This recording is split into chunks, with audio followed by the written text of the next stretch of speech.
ಎಲ್ಲರಿಗೂ ನಮಸ್ಕಾರ. ಬಾಲ್ಯದ ದಿನಗಳಿಂದಲೂ ನಮ್ಮ ಧಾರವಾಡ ಸೀಮೆಯತ್ತ ನನಗೆ ವಿಶೇಷವಾದ ಒಲವು ಮತ್ತು ಸೆಳೆತ. ನನ್ನ ಮಾಧ್ಯಮ ಮಿತ್ರ ವಿನಯ್ ಅಂಗಡಿಯ ಊರು ಇದೇ ಜಿಲ್ಲೆಯ ಕಲಘಟಗಿ ತಾಲೂಕಿನ ಗುಡ್ಡಗಾಡು ಸೀಮೆಯಲ್ಲಿರುವಂಥ ಒಂದು ಪುಟ್ಟ ಊರು. ವಿನಯನ ಮದುವೆ ಆತನ ಸ್ವಗ್ರಾಮದಲ್ಲೇ ನೆರವೇರಿದ್ರಿಂದ ಆತನ ಮದುವೆಗೆ ನಾನು ಕುಣಿತಾ ಧಾರವಾಡದ ಒಂದು ಹಳ್ಳಿಯನ್ನು ನೋಡಿ ಬರ್ಬೋದು ಅಂತ ಓಡಿ ಹೋಗಿದ್ದೆ. ಇದೇ ವೇಳೆ ಊರಿನ ವಾರ್ಷಿಕ ಜಾತ್ರೋತ್ಸವಕ್ಕೆ ನೀವು ಬರಲೇಬೇಕು ಅಂತ ಆತನ ಕುಟುಂಬಸ್ಥರು ಹಾಗೂ ಊರಿನ ಮಿತ್ರರು ಪ್ರೀತಿಪೂರ್ವಕವಾಗಿ ನನ್ನನ್ನು ಒತ್ತಾಯಪಡಿಸಿದರು.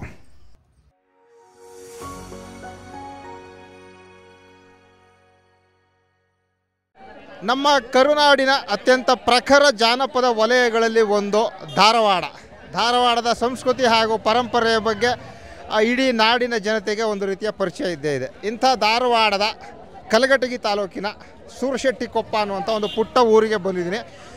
ಊರಿನ ಪ್ರಧಾನ ಗ್ರಾಮ ದೇವತೆಯಾದ ಬ್ರಹ್ಮಲಿಂಗೇಶ್ವರನಿಗೆ ವಾರ್ಷಿಕ ಜಾತ್ರೋತ್ಸವವನ್ನು ನೆರವೇರಿಸಿದರು. ಬ್ರಹ್ಮಲಿಂಗೇಶ್ವರನ ಈ ಉತ್ಸವ ಮೂರ್ತಿಯನ್ನು ಹೊತ್ಕೊಂಡು ಹೋಗಿ ಬಸವಪ್ಪನ ಗುಡಿಯಲ್ಲಿ ಪೂಜೆ ಮಾಡಿಕೊಂಡು ಊರಿನ ಬೀದಿಗಳಲ್ಲಿ ಮೆರವಣಿಗೆ ಮಾಡಿಕೊಂಡು ಬರ್ತಾಯಿದ್ರೆ ಮನೆಯಲ್ಲೂ ಉತ್ಸವ ಮೂರ್ತಿಗೆ ಆರತಿಯನ್ನು ಎತ್ತುತ್ತಾಯಿದ್ರು.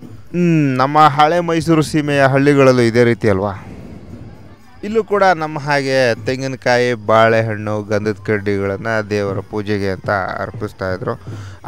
ನಾನು ಇಲ್ಲಿ ಕಂಡುಕೊಂಡಂಥ ಒಂದು ಭಿನ್ನತೆ ಏನು ಅಂತಂದರೆ, ಈ ಉತ್ಸವ ಮೂರ್ತಿಯ ಮೆರವಣಿಗೆ ಬೆಳಗಾನ ಮಾಡಲಿಲ್ಲ.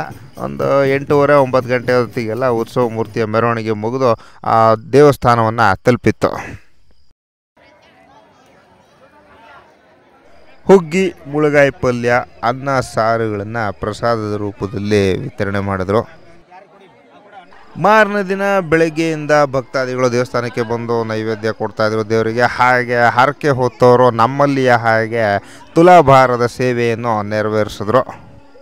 ಈ ವಿಡಿಯೋವನ್ನು ನೋಡ್ತಾ ಇದ್ದರೆ ಬಹುಶಃ ನನ್ನ ಹಾಗೆ ನಿಮಗೂ ಕೂಡ ನಮ್ಮಲ್ಲಿನ ಹಾಗೂ ಇವರಲ್ಲಿನ ಆಚರಣೆಗಳಲ್ಲಿ ಸಾಕಷ್ಟು ಸಾಮ್ಯತೆಗಳಿದ್ದಾವೆ. ಹಾಗೆ ಸಾಮ್ಯತೆಗಳಲ್ಲೂ ಅಲ್ಪ ಸ್ವಲ್ಪ ಭಿನ್ನತೆಗಳಿದ್ದಾವೆ ಅಂತ ಅನಿಸುತ್ತಲ್ವ? ನನಗೆ ಈ ಊರಿನ ಜಾತ್ರೆಗೆ ಬರಬೇಕು ಅಂತ ಅನಿಸಿದ್ದರ ಹಿಂದಿನ ಇನ್ನೊಂದು ಕಾರಣ ಏನಂದರೆ, ನಮ್ಮ ಧಾರವಾಡ ಸೀಮೆಯ ಜಾನಪದ ಕಲೆಯ ಅತ್ಯುನ್ನತ ಪ್ರತಿಭೆಗಳ ಬೀಡು ಈ ಊರು. ನನ್ನ ಹೆಸರು ಕುಬೇರಗೌಡ ನಾಗನಗೌಡ ಮುರಳಿ ಅಂತೇಳಿ. ನಮ್ಮಲ್ಲಿ ಹಿರಿಯರು ಏನು ಮಾಡ್ತಿದ್ರು ಅಂದ್ರೆ, ಹೋಳಿ ಹುಣ್ಣಿಮೆ ಮತ್ತು ಮಾನಮಿ ಸಿಗಿ ಹುಣ್ಣಿಮೆ ಒಳಗೆ ಅಷ್ಟೇ ಮಾಡ್ಕೊಂಡು ಹೋಗ್ತಾಯಿದ್ರು.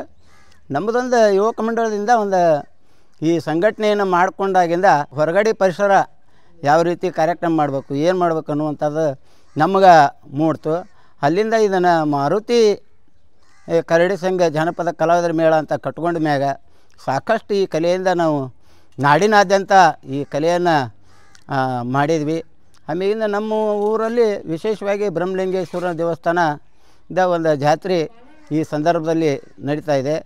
ಎಲ್ಲ ಜನಪದ ಕಲೆಗಳು, ಒಂದು ಕರಡಿ ಮದ್ದಲೆ ಆಗಲಿ, ಜಗ್ಗಲಿಗೆ ಮೇಳ ಮತ್ತು ಜಾಂಜು ಮೇಳ, ಕೋಲಾಟ, ಹೀಗೆ ಎಲ್ಲನೂ ನಾವು ನಮ್ಮ ಜಾತ್ರೆ ಒಳಗೆ ಪ್ರದರ್ಶನವನ್ನು ಇವತ್ತಿನ ದಿವಸ ಮಾಡ್ತೇವೆ.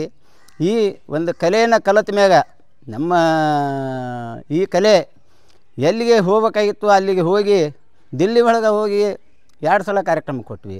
ಆಮೇಲೆ ಮಧ್ಯಪ್ರದೇಶಕ್ಕೆ ಹೋದ್ವಿ, ಗುಜರಾತ್ ಹೋದ್ವಿ. ಕರ್ನಾಟಕದೊಳಗೆ ಎಲ್ಲ ಜಿಲ್ಲೆ ಒಳಗೂ ನಮ್ಮ ಮತ್ತು ಕನ್ನಡ ಮತ್ತು ಸಂಸ್ಕೃತಿ ಇಲಾಖೆಯಿಂದ ನಮಗೆ ಸಾಕಷ್ಟು ಅವಕಾಶ ಮಾಡಿಕೊಟ್ರು. ಈ ರೀತಿ ನಾವಾದರೂ ಹಿರಿಯರು ನೋಡ್ಕೊಂಡು ನಾವು ಕಲಿತ್ವಿ. ನಮ್ಮಿಂದ ಮತ್ತು ಯುವ ಪೀಳಿಗೆ ಇದನ್ನು ನಿರಂತರ ಒಟ್ಟು ಈ ಕಲೆಗಾಗಿ ಮೀಸಲಿಟ್ಟಂಥ ಊರು ಸೂರಶೆಟ್ಟಿಕೊಪ್ಪ ಅನ್ನೋದಕ್ಕೆ ಭಾಳ ಹೆಮ್ಮೆಯಿಂದ ಹೇಳಕ್ಕೆ ನನಗೆ ಖುಷಿ ಆಗ್ತೈತಿ.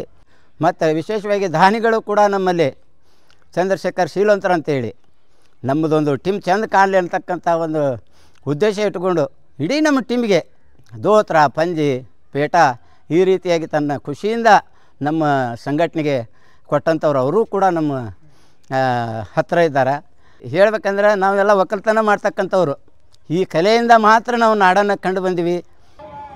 ಬ್ರಹ್ಮಲಿಂಗೇಶ್ವರನ ಉತ್ಸವ ಮೂರ್ತಿಯನ್ನು ರಥದಲ್ಲಿ ಪ್ರತಿಷ್ಠಾಪಿಸೋದಕ್ಕೆ ಅಂತ ಮೆರವಣಿಗೆ ಮಾಡಿಕೊಂಡು ಕರ್ಕೊಂಬರ್ತಾ ಇದ್ದರೆ ಆ ದಾರಿಯುದ್ದಕ್ಕೂ ಜಾನಪದ ಕಲೆಗಳ ಪ್ರದರ್ಶನ ತುಂಬ ಕಣ್ಮನ ಸೆಳೆಯುವಂತೆ ಸಾಗುತ್ತೆ. ಮೈಸೂರು, ಬೆಂಗಳೂರಿನಂಥ ಊರುಗಳಲ್ಲಿ ಜಾನಪದ ಪ್ರದರ್ಶನಗಳು ಸಾಕಷ್ಟು ನಡೀತಾ ಇರ್ತವೆ. ಹಾಗೆ ರಿಯಾಲಿಟಿ ಶೋ, TV ಶೋಗಳೆಲ್ಲ ನಡೀತಾ ಇರ್ತವೆ. ಆದರೆ ಆಯಾಯ ಊರಿನ ಜಾನಪದ ಕಲೆಗಳನ್ನು ಆಯಾಯ ಊರುಗಳಿಗೆ ಹೋಗಿ ನೋಡೋ ಮಜವೇ ಬೇರೆ. ನೋಡಿ, ಇದು ಜಗಲಿಗೆ ಮೇಳ ಅಂತ.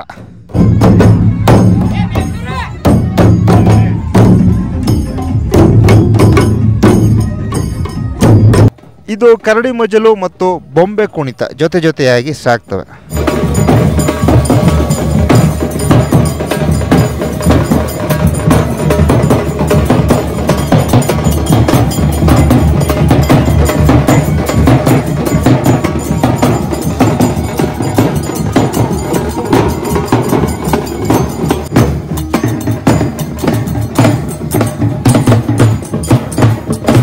ಹಾಗೆ ಈ ಕುಣಿತಗಳೊಂದಿಗೆ ಭಜನೆಯೊಂದಿಗೆ ಉತ್ಸವ ಮೂರ್ತಿಯ ಮೆರವಣಿಗೆಯು ಸಾಗುತ್ತೆ.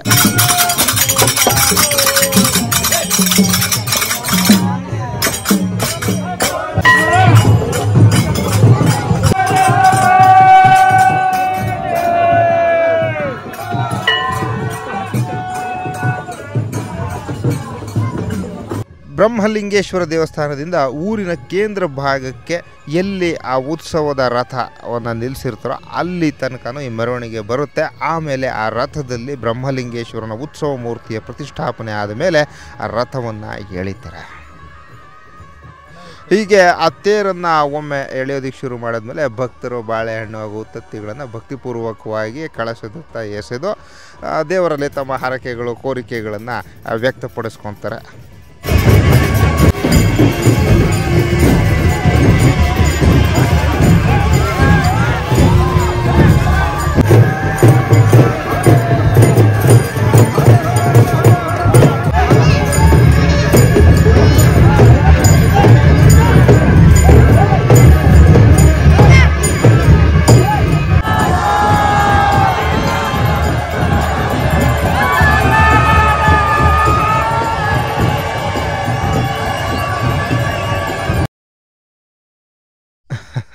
ಇದು ಆ ತೇರಿಗೆ ದೃಷ್ಟಿ ಕೊಟ್ಟಂತೆ ಯುವಕರು ಅದನ್ನು ತೇರು ಹೋಗ್ತಾ ಇದ್ರೆ ಅದ್ರ ಮುಂದ್ಗಡೆ ಎಳ್ಕೊಂಡು ಹೋಗ್ತಾ ಇರ್ತಾರೆ. ಹಂಗೆ ಪುಟ್ಟ ಊರಿನ ಒಂದು ಚೊಕ್ಕವಾದ ಜಾತ್ರಾ ಮಹೋತ್ಸವ ಈ ರೀತಿ ಅಚ್ಚುಕಟ್ಟಾಗಿ ಸಾಗಿತ್ತು. ಸಿಕ್ಕಾಬಟ್ಟೆ ಜನರ ಗೌಜಿ ಇಲ್ಲದೆ ಇರುವ ಕಾರಣ ಭಾಳ ಅಚ್ಚುಕಟ್ಟಾಗಿ ನಾನು ಜಾತ್ರೆಯಲ್ಲಿ ಭಾಗಿಯಾಗಿ ನಿಮಗೆ ಈ ಒಂದು ಬ್ಲಾಗನ್ನು ಮಾಡಿ ತೋರಿಸೋದಕ್ಕೆ ಹೇಳಿ ಮಾಡಿಸಿದಂತಿತ್ತು ಅಲ್ಲಿನ ವಾತಾವರಣ.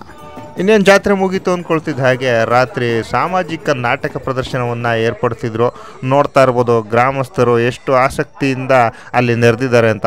ತಲಾ 50 ರೂಪಾಯಿ ಟಿಕೆಟ್ ಇತ್ತು, ಆದರೂ ಕೂಡ ನೋಡಿ ಎಷ್ಟು ಆಸಕ್ತಿಯಿಂದ ಬೆಳಗಾನ ನಾಟಕ ನೋಡೋದಕ್ಕೆ ಜನ ಸೇರಿದ್ದಾರೆ ಅಂತ.